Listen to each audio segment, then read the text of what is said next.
Hello guys, good morning, welcome to my blog. અને આજના બ્લોગની શરૂઆત થઈ રહી છે મારા મોર્નિંગ રૂટીનથી. અને અત્યાર સુધી હું મારે મંદિર નહોતું જવાનું, કારણ કે હું બહાર ગામ ગઈ હતી, ગામડે ગઈ હતી, તો મંદિર નહોતી ગઈ. હવેથી એ રૂટીન મારું પાછું હું ચાલુ કરવાની છું. ઓકે, તો અત્યારે હું જસ્ટ આજ તો વહેલા ઉઠી ગઈ હતી કારણ કે મંદિર જવાનું હતું. તો અત્યારે હું જસ્ટ હવે મારે જે શિવજીને જલને ચડાવવાનું છે એની હું ડીશ અત્યારે રેડી કરીશ. હું તમને રેડી કરીને બતાવું છું કે હું એમાં શું લઈ જાઉં છું ને શું નથી લઈ જતી. મારી પૂજાની થાળી જે હતી એ રેડી થઈ ગઈ છે, હું તમને બતાવું.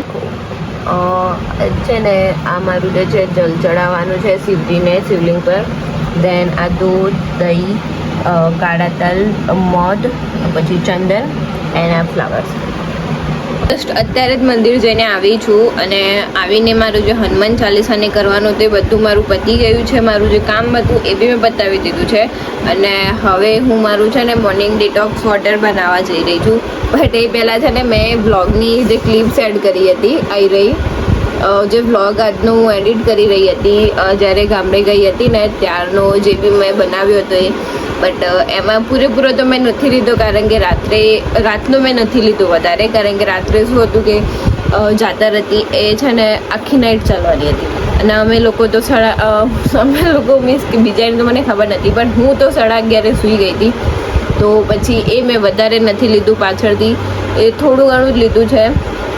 તો એ મારા નવા ફોનમાં હું એડિટ કરી રહી હતી કારણ કે એની બધી જ ક્લિપ જેટલી બી મેં લીધી હતી અને પાર્ટથી જેટલી બી લીધી હતી એ બધી છે ને આ ફોનમાં હતી. તો પછી એને છે ને આમાં જ મારે એડિટ કરવું પડે એમ હતું. એટલા માટે હવે એ આમાંથી એડિટ કરીને હું આમાંથી જ પોસ્ટ કરી દઈશ.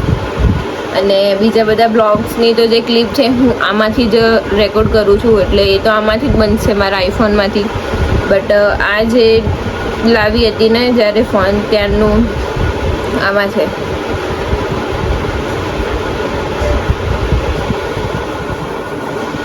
હવે આની છે ને બધી ક્લિપ મારી એડિટ થઈ ગઈ છે. ઓકે, અને એડિટ બી થઈ ગઈ છે. હવે જસ્ટ પાર્ટને છે ને એક વખતે હું બતાવી દઈશ કે કમ્પ્લીટ છે કે નહીં. ઓકે, તો ચલો આપણે જઈએ હવે અમારું જે મોર્નિંગ ડિટોક્સ છે એ બતાવવા માટે.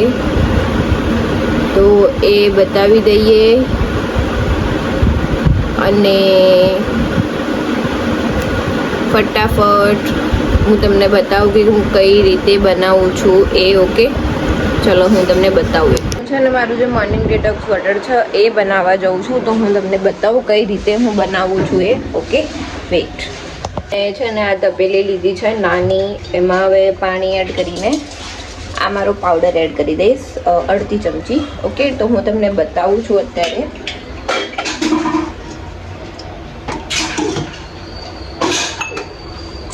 આ ગ્લાસમાં હું બનાવીશ.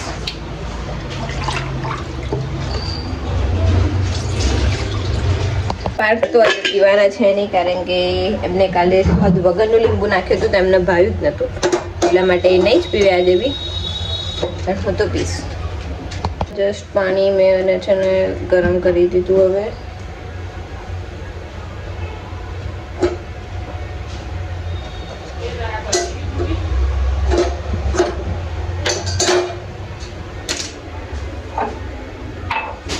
હવે હું એક લેમન લઈ લઉં.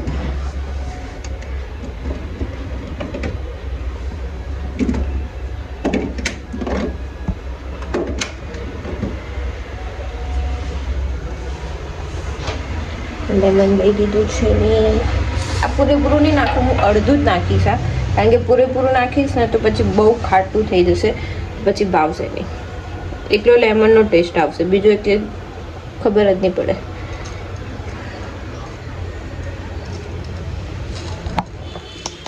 હવે પાણી ગરમ થઈ ગયું છે, એની અંદર હું આ નાખીશ હવે એક અડધી ચમચી.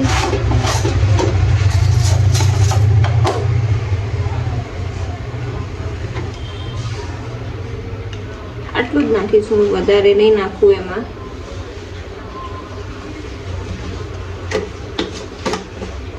આ ડબ્બો મારો છે ને 3 થી 4 મહિના ચાલવાનો છે.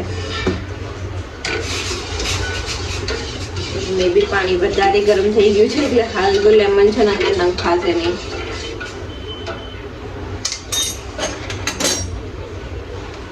આને છે ને હું મારા જે ગ્લાસ છે આવી ગયું એમાં હું નીકાળી લઈશ.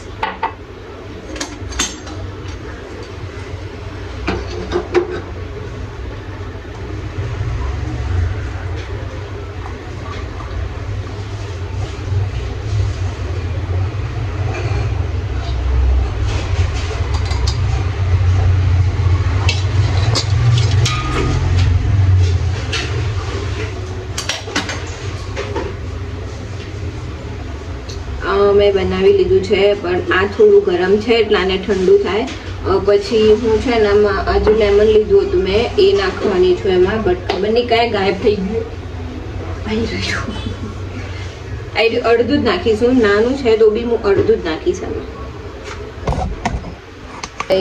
આ છે ને મારું ઠંડુ થઈ ગયું છે તો હવે આમાં હું છે ને મારું આ લેમન નાખીને હું પી લઈશ હવે અત્યારે.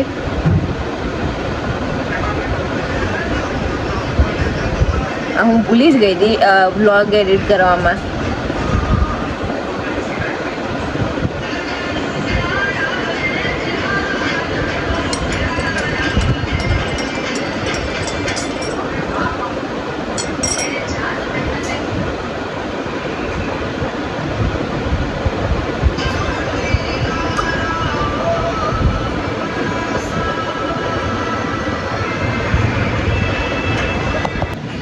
તો પીવાઈ ગયું. હવે છે ને બ્રેકફાસ્ટમાં તો અત્યારે જોવું શું ખાવું છે અને શું નહીં કારણ કે હજુ કંઈ નક્કી નથી, કંઈ બનાવ્યું બી નથી મેં એટલા માટે.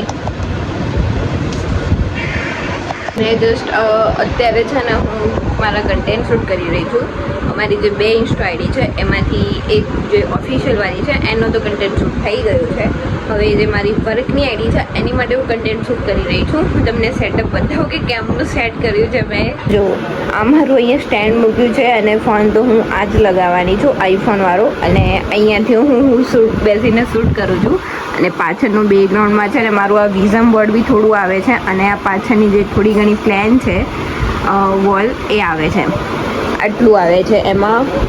અને આ છે મારું શૂટનું જે પાછળનું છે બેકગ્રાઉન્ડ, મારું વિઝન બોર્ડ છે મેં એની માટે જ બનાવ્યું છે. વિઝન બોર્ડ છે ને એની માટે જ બનાવ્યું છે કારણ કે હું વર્કને એવી રીતે શૂટ કરું તો પાછળ છે ને બેકગ્રાઉન્ડમાં કંઈક સારું એવું લાગી જાય તો જેથી કરીને મને છે ને વર્કમાં ને એવી રીતે શૂટ કરવામાં, કન્ટેન્ટ શૂટ કરવામાં ઇઝી રહે. પાછળ મારે કંઈ બેકગ્રાઉન્ડ ના લગાવવું પડે એટલા માટે.